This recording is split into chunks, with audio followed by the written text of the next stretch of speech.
ପ୍ରକୃତରେ ଦେଖିବାକୁ ଗଲେ ଖାରବେଳ ଗତ ଥରକ ଟିକେଟ୍ ପାଇନଥିଲେ, ତେଣୁ ସେ କନ୍ଧମାଳରୁ ତାଙ୍କୁ ଟିକେଟ୍ ଦିଆଯାଇଥିଲା ଏବଂ ସେ ବିଜେପି ପ୍ରାର୍ଥୀ ଭାବରେ କନ୍ଧମାଳରୁ ଲଢ଼ିଥିଲେ ଏବଂ ସେଠି ଅଚ୍ୟୁତ ସାମନ୍ତଙ୍କଠୁ ସେ ଶୋଚନୀୟ ଭାବରେ ପରାଜିତ ହୋଇଥିଲେ।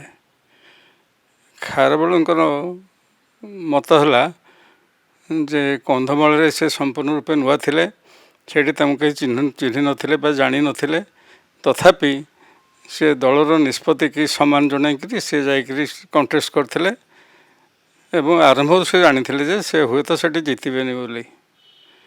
ତେଣୁ ତାଙ୍କର ଆଶା ଥିଲା ଚଳିତ ନିର୍ବାଚନରେ ସେ ବାଲେଶ୍ୱରରୁ ଲଢ଼ିଥାନ୍ତେ ଏବଂ ପୂର୍ବରୁ ମଧ୍ୟ ଥରେ ସେ ବାଲେଶ୍ୱରରୁ ସେ ନିର୍ବାଚିତ ହୋଇଥିଲେ। ସେହି ଦୃଷ୍ଟିରୁ ତାଙ୍କର ଦାବି ଥିଲା ଯେ ସିଏ ଏଥର କିଭଳି ଭାବରେ ବାଲେଶ୍ୱରରୁ ପ୍ରାର୍ଥୀ ହେବେ। କିନ୍ତୁ ଦେଖାଗଲା ଯେ ବିଜେପି ଦଳର ତୁଙ୍ଗ ନେତାମାନେ ସେମାନେ ନିଷ୍ପତ୍ତି କଲେ ଯେ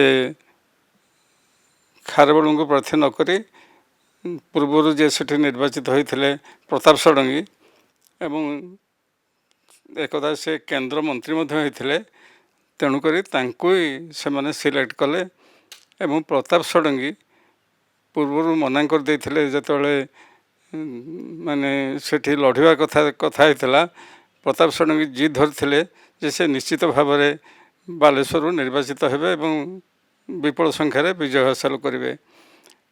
ଗତ ନିର୍ବାଚନରେ ସେ ବିଜୟ ହାସଲ କରିଥିଲେ, ତେଣୁ ଏଥର ମଧ୍ୟ ତାଙ୍କର ମାନେ ବହୁତ ଆଶା ଥିଲା, ଆକାଂକ୍ଷା ଥିଲା ଯେ ସେ ନିଶ୍ଚୟ ଏଥର ସେ ବିଜୟ ହାସଲ କରିବେ।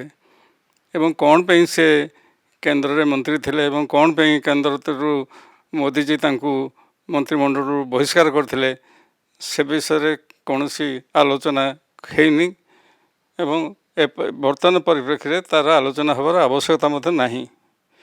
ସେହି ଦୃଷ୍ଟିରୁ ଦେଖିଲେ ଯେ ଖାରବେଳ ମାନେ ବହୁତ ଜିଦଖୋର ଲୋକ ଏବଂ ସେ ସବୁବେଳେ ଦାବି କରନ୍ତି ଯେ ସେ ପ୍ରିନ୍ସିପଲ୍ରେ ବିଶ୍ୱାସ କରନ୍ତି, ନୀତିରେ ବିଶ୍ୱାସ କରନ୍ତି ଏବଂ ସେ ଅନେକ ନୀତିବାଣୀ ମଧ୍ୟ ଦିଅନ୍ତି।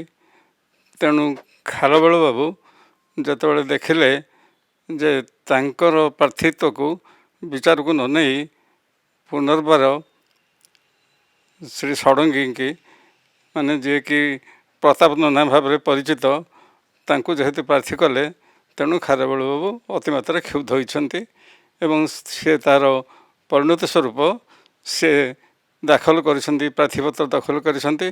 ଇତିମଧ୍ୟରେ ବିଜେପି ଦଳ ଖାରବେଳଙ୍କୁ ଦଳରୁ ବହିଷ୍କାର କରିଛି।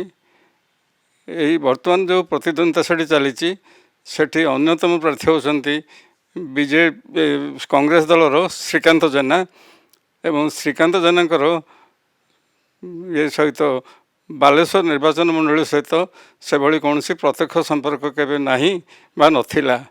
ତଥାପି ଏହି ଗୋଳିଆ ପାଣିରୁ ଫାଇଦା ଉଠାଇବା ପାଇଁ ଶ୍ରୀକାନ୍ତ ଜେନା ମଧ୍ୟ ବାଲେଶ୍ୱରରୁ କଂଗ୍ରେସ ଟିକେଟରେ ଲଢ଼ୁଛନ୍ତି।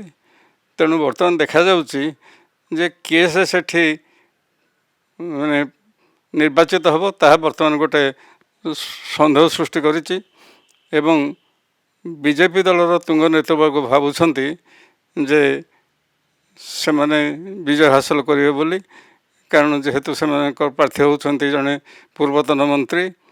ଅପରପକ୍ଷେ ବିଜେଡ଼ି ମଧ୍ୟ ଭାବୁଛି ଯେହେତୁ ସେମାନେ ଲେଖାଶ୍ରୀଙ୍କ ଭଳି ଜଣେ ଉଚ୍ଚଶିକ୍ଷିତା ଏବଂ ମାନେ ପ୍ରଗଳ୍ଭା ଏବଂ ଭଲ ବକ୍ତୃତା ଦେଉଥିବା ଜଣେ ମହିଳାଙ୍କୁ ପ୍ରାର୍ଥୀ କରିଛନ୍ତି, ଯିଏକି ପୂର୍ବରୁ ଥିଲେ ବିଜେପି ଦଳର ମୁଖପାତ୍ର ଥିଲେ, ସିଏ ଏଥର ନିଶ୍ଚିତ ଭାବରେ ନିର୍ବାଚିତ ହେବେ ବୋଲି ବିଜେପି ଦଳ ଚିନ୍ତା କରି ତାଙ୍କୁ ଟିକେଟ୍ ଦେଇଛନ୍ତି। ତେଣୁ ଏଇ ଯେଉଁ ନିର୍ବାଚନରେ ଯେଉଁ ବାଲେଶ୍ୱର ନିର୍ବାଚନ ମଣ୍ଡଳୀରେ ଯେଉଁ ଗୋଳିଆ ପାଣି ସୃଷ୍ଟି ହେଇଛି ସେଥିରୁ ଲେଖାଶ୍ରୀ କେତେ ଦୂର ଫାଇଦା ଉଠାଇବେ ସେଇଟା ଦେଖିବାକୁ ବାକି ରହିଲା। ଆଶା କରାଯାଉଛି ଯେ ନବୀନଙ୍କର ଲୋକପ୍ରିୟତାର ସୁଯୋଗ ନେଇ ହୁଏତ ଲେଖାଶ୍ରୀ ସେଠୁ ନିଶ୍ଚିତ ଭାବରେ ସଫଳ ହେବେ।